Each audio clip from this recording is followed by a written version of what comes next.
ফের বিজেপি শাসিত গুজরাটে এক বিএলওর মৃত্যুর অভিযোগ উঠেছে। এসআইআর এর কাজের জন্য অতিরিক্ত চাপেই মৃত্যু অভিযোগ করেছে কংগ্রেস। গুজরাটের মেহসানা জেলায় বিএলও হিসেবে কাজ করছিলেন দীনেশ রাভাল। এসআইআর এর চাপে মৃত্যুর অভিযোগ অস্বীকার করেছে পুলিশ।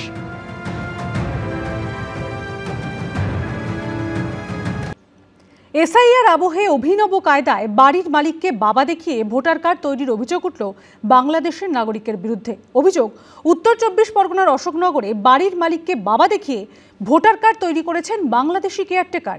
বাড়ির মালিককে বাবা বানিয়ে ভোটার কার্ড তৈরি করার কথা স্বীকার করে নিয়েছেন অভিযুক্ত।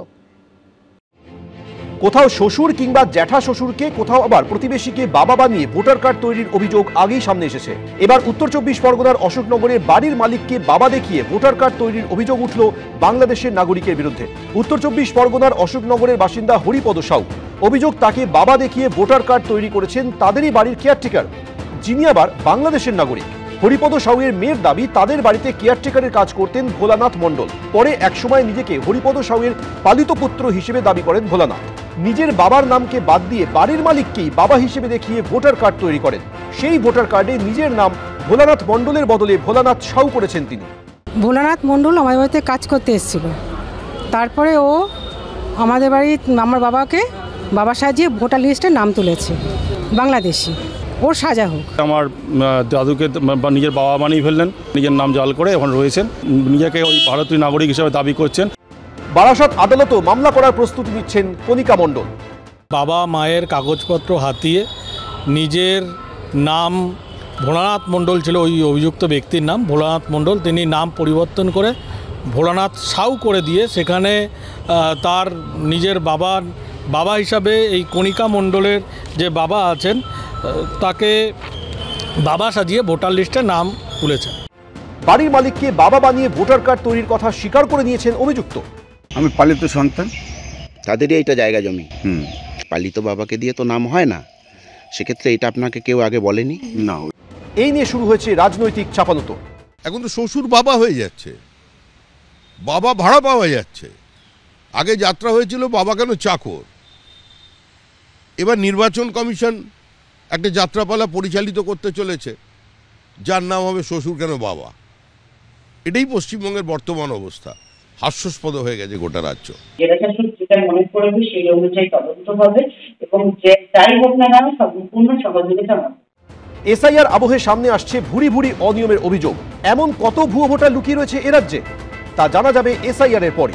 সমীরণ পাল, এবিপি আনন্দ, উত্তর ২৪ পরগনা। এসআইআর আবহে এবার মৃত ব্যক্তির নামে এনুমারেশন ফর্ম ব্যবহার করে ভোটার তালিকায় নাম তোলার চেষ্টার অভিযোগ উঠল এক ব্যক্তির বিরুদ্ধে। আরও গভীরে গেলে জানা যায় তিনি নাকি বাংলাদেশি, যা ঘিরে তুমুল তরজা শুরু হলো হুগলির ডানকুনিতে। আর এ নিয়ে তৃণমূলকে আক্রমণ শানিয়েছে বিজেপি, জবাব দিয়েছে তৃণমূলও। আর এই প্রসঙ্গে নির্দিষ্টভাবে অভিযোগ দায়ের করা হয়েছে বলে জানিয়েছেন শ্রীরামপুরের এসডিও। ফর্মটা কোথা থেকে পেয়েছো? ফর্মটা বিএলও অফিসের কাছ থেকে আমি নিয়েছি। বিএলও কে কি প্রুফ দিয়েছো? বিএলও কোনো প্রুফ চাইনি। প্রুফ চাইনি? না, কোনো প্রুফ। দেশ কোথায়? দেশ আগে বাংলাদেশ ছিল। এই যেন ফেলো করি পাও পরিচয়পত্র। প্রথমে টাকা দিয়ে ভারতীয় ভোটার কার্ড তৈরি, পরে মৃত ব্যক্তির এনুমারেশন ফর্ম ব্যবহার করে ভোটার তালিকায় নাম তোলার চেষ্টার অভিযোগ উঠল এক ব্যক্তির বিরুদ্ধে। আরও তলিয়ে দেখতে গিয়ে জানা গেল তিনি নাকি বাংলাদেশি। দেশ কোথায়? দেশ আগে বাংলাদেশ ছিল। তোমার কি নাম উঠেছে? 2002 সালে কোনো নাম আছে? না, 2002 সালে কোনো নাম নেই। এটা যখন আমি প্রথম এই কাগজটা করেছি, একদম করে দিয়েছে তাকে টাকা। তার নাম আছে রবিন। রবিন, তার বাড়ি কোথায়? তার বাড়ি আসলে গোবরাত। কত টাকা নিয়েছে? এটা 4000 টাকা দিয়েছে। 2015 সালে মৃত্যু হয় হুগলির ডানকুনির বাসিন্দা মহসিন খান নামে এই ব্যক্তির। এই হলো তার ডেথ সার্টিফিকেট। এসআইআর চলাকালীন মৃত ব্যক্তির ভাই জানতে পারেন তার দাদার নামে এনুমারেশন ফর্ম জমা হয়েছে। এরপর বুধবার রাতে অভিযুক্ত বাংলাদেশি যুবককে কিছুক্ষণ আটকে রাখেন এলাকার বাসিন্দারা। প্রশ্নের মুখে সমস্ত কীর্তিকলাপ ফাঁস করেন তিনি। ধৃত নাদিম সর্দার জানিয়েছেন 15 বছর আগে বাংলাদেশ থেকে এদেশে এসেছেন তিনি। রবীন চক্রবর্তী নামে এক ব্যক্তির থেকে 4000 টাকায় বানিয়ে নিয়েছিলেন ভোটার কার্ড। এর মধ্যে এসআইআর শুরু হলে কোনোভাবে মৃত মহসিন খানের এনুমারেশন ফর্ম জোগাড় করে তাতে নিজের ছবি লাগিয়ে তা জমা করেন। ওই যে আরো বাবার লিংক দিতে হয়, বাবার লিংক এটা আমি নিজে দিয়েছি। কিভাবে দিয়েছো? ভোটার লিস্ট যে 2002 সালে এই নামে কেউ আছে কিনা তাই। হ্যাঁ, ওই দেখেই তুমি দিয়ে দিয়েছো। হ্যাঁ। এই নিয়ে রাজনৈতিক মহলেও শুরু হয়েছে চাপানুতো। মাথায় নিশ্চয়ই তৃণমূলের হাত আছে। তৃণমূলের আশীর্বাদ আছে। এরা যেভাবেই হোক বাংলাদেশি মুসলিম অনুপ্রবেশকারী রোহিঙ্গাদের রক্ষা করতে চায় নিজের ভোট ব্যাংককে বাঁচানোর জন্য।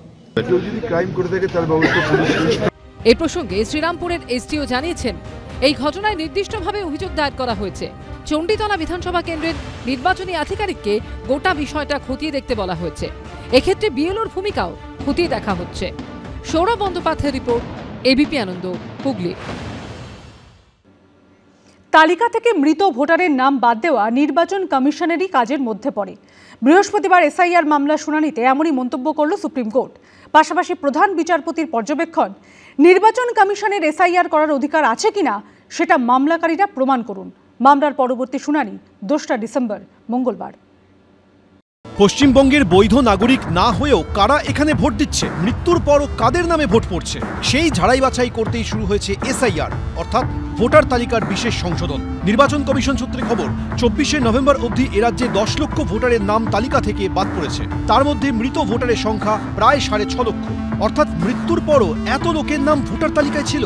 এদের অনেকের নামে নিশ্চয়ই ভোটও পড়ত, কিন্তু তাতে লাভবান হতো কারা? এই প্রশ্ন যখন অনেকের মনে উঠছে, তখন বৃহস্পতিবার সুপ্রিম কোর্টের শুনানিতে উঠল মৃত ভোটারের প্রসঙ্গ। তালিকা থেকে মৃত ভোটারের নাম বাদ দেওয়াও নির্বাচন কমিশনের কাজের মধ্যে পড়ে বলে জানিয়ে দিল সর্বোচ্চ আদালত। এসআইআর এর বৈধতা নিয়ে একাধিক মামলার শুনানি চলছে সুপ্রিম কোর্টের প্রধান বিচারপতি সূর্যকান্ত এবং বিচারপতি জয়মাল্য বাগচির বেঞ্চে। বুধবারের শুনানিতে মৃত ভোটার প্রসঙ্গে বিচারপতি জয়মাল্য বাগচি বলেছিলেন, সবটাই রাজনৈতিক পরিস্থিতির উপর নির্ভর করে। যে রাজনৈতিক দল অপেক্ষাকৃত শক্তিশালী তারা মৃত ভোটারের ভোটগুলি দখল করে ভোট দিয়ে দেয়। সেই কারণেই তালিকা থেকে মৃত ভোটারের নামগুলি বাদ দিয়ে দেওয়া দরকার। বৃহস্পতিবার প্রধান বিচারপতি সূর্যকান্ত বলেন, প্রত্যেক নির্বাচনী ক্ষেত্রের ভোটার তালিকায় এমন বহু সংখ্যক নাম রয়েছে যারা ইতিমধ্যেই মারা গেছেন। নির্বাচন কমিশনকে সেই নামগুলো বাদ দিতে হবে। পাশাপাশি বৃহস্পতিবার প্রধান বিচারপতির পর্যবেক্ষণ, নির্বাচন কমিশনের এসআইআর করার অধিকার আছে কিনা সেটা মামলাকারীরা প্রমাণ করুন। অনেকবার সুপ্রিম কোর্ট হয়ে গেছে, আর সমস্ত কিছু হয়েই শেষ পর্যন্ত এসআইআর এখানে হচ্ছে। এসআইআর হবেই, আর এসআইআর বৈধ প্রক্রিয়া। ইলেকশন কমিশনের এই বৈধ প্রক্রিয়াকে হাজার চেষ্টা করেও বিরোধীরা আটকাতে পারবে না। 1950 সালের জনপ্রতিনিধিত্ব আইন অনুযায়ী তার 21 নম্বর যে ধারা, তার 3টে উপধারা আছে, সেখানে কোথাও এসআইআর এর উল্লেখ নেই। অর্থাৎ এসআইআর এমনিতেই বেআইনি বলে মনে হচ্ছে। নির্বাচন কমিশন এই সম্পূর্ণ বিষয়টা রাজনৈতিকীকরণ ভাবে বা কোনো একটা দলের সুবিধার জন্য করার চেষ্টা করছে। বুধবারের শুনানিতে অনুপ্রবেশকারী নিয়েও কড়া পর্যবেক্ষণ দেন প্রধান বিচারপতি। তিনি বলেন, ধরুন এমন কিছু মানুষ রয়েছেন যারা অন্য দেশ থেকে ভারতে অনুপ্রবেশ করেছেন। আপনি যদি তাকে একটি আধার কার্ড করে দেন যার মাধ্যমে সে ভর্তুকিযুক্ত রেশন বা অন্য কোনো সুবিধা পেতে পারেন, তাহলে সেটা নীতি নৈতিকতার বিষয়। কিন্তু তার মানে কি এই যে তাকে সুযোগ সুবিধা দেওয়া হয়েছে বলেই এখন ভোটারও করে দিতে হবে? মঙ্গলবার এসআইআর এর বৈধতা নিয়ে হওয়া মূল মামলার শুনানি। সূত্রে খবর, এসআইআর নিয়ে রাজ্যভিত্তিক মামলাগুলি পরে শুনবে সর্বোচ্চ আদালত। পশ্চিমবঙ্গের নির্দিষ্ট আবেদনের শুনানির জন্য ধার্য করা হয়েছে 9ই ডিসেম্বর। সেই দিনই এরাজ্যে এসআইআর এর পর খসড়া ভোটার তালিকা প্রকাশ করবে নির্বাচন কমিশন। বুধবার সুপ্রিম কোর্ট জানিয়েছে, প্রয়োজনে খসড়া ভোটার তালিকা প্রকাশের সময়সীমা বাড়ানো হবে। বিজেন্দ্র সিংহ, প্রতিদীপ ভট্টাচার্য, আশাবুল হোসেন, এবিপি আনন্দ। রাজ্যে এসআইআর এর চাপে বিএলওদের মৃত্যুর অভিযোগ ঘিরে তোলপাড়ের মধ্যেই ডিজিটাইজেশন প্রক্রিয়া শেষ করে ফেলার সম্বর্ধনা পেলেন গাইঘাটার 3 বিএলও। কোথাও কাজের চাপে বিএলওর মৃত্যু, কোথাও আবার আত্মহত্যার অভিযোগ উঠেছে। অন্যদিকে এমন অনেক বিএলও আছেন যারা সময়ের আগেই কাজ শেষ করে নজির গড়েছেন। সেই তালিকায় রয়েছেন উত্তর 24 পরগনার গাইঘাটা ব্লকের 3 জন বিএলও। নির্দিষ্ট সময়ের আগে ডিজিটাইজেশন প্রক্রিয়া শেষ করে ফেলায় সম্বর্ধনা দেওয়া হলো গাইঘাটার সুটিয়া গ্রাম পঞ্চায়েতের 116 নম্বর পার্টের বিএলও বিশ্বজিৎ ঘোষ, ধর্মপুর 1 নম্বর গ্রাম পঞ্চায়েতের 144 নম্বর পার্টের বিএলও মানস সরকার এবং ইছাপুর 1 নম্বর গ্রাম পঞ্চায়েতের 128 নম্বর পার্টের বিএলও সোহানী রায়কে। গাইঘাটার বিডিওর অফিসে তাদের বিশেষ সম্মান দেওয়া হয়। বিএলও যে ডিউটিটা পাই, অনেকেই বলছিল করবো না, আমরা চ্যালেঞ্জ হিসেবে নিয়েছিলাম এবং যেদিনই পেয়েছিলাম সেদিন থেকে পুরো নির্দিষ্ট প্ল্যানিং করে ঝাঁপিয়ে পড়েছিলাম। আর তার শেষেই পুরস্কার। আমার সময় লেগেছে 17 দিন ফর্ম দেওয়ার থেকে কাজ কমপ্লিট করা পর্যন্ত। আমরা অনেকেই ভয় পেয়ে গেছি যে এত শর্ট টাইমের মধ্যে কাজটা করতে হবে।